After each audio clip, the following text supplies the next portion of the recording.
पाहुण्यांच्या ताटाला आणखी एखादी एक्स्ट्रा भाजी जर करायची असेल तर बटाट्याची भाजी पटकन करू शकतो. त्यासाठी बटाटा कच्चाच घेतला, स्वच्छ धुवून चिरून घेतलेला आहे साल काढून.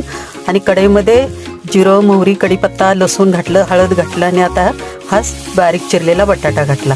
आता हा असाच परतायचा आहे, खाली लागू द्यायचं नाही, सतत हलवत राहायचं आहे, सतत परतत राहायचं आहे. अगदी 5 मिनिटात ही भाजी तयार होते. वाफेवरच हा बटाटा आपण शिजवून घेणार आहोत. चांगला असं सतत हलवत वाफेवर शिजवून घेणार आहोत. आता थोडा वेळ झाकून ठेवलं आणि झाकून ठेवल्यानंतर परत एकदा छानसं हलवून घ्यायचं 5 मिनिटांनी. आता बराच बटाटा आपला मऊ झालाय. वरून थोडंसं मीठ घातलं आणि आत्ता तिखट घालायचं. तुम्ही अगदीच हळद मिठाची केलं तरीही चालतं, पण मी थोडंसं तिखट घातलं आणि थोडंसंच पाण्याचा शिंतोडा द्यायचा आणि परत एकदा झाकून ठेवायचं. आता ही भाजी आपली तयार आहे. 5 मिनिटात ही भाजी तयार होते. डब्यालाही करायला पटकन होणारी ही भाजी आहे.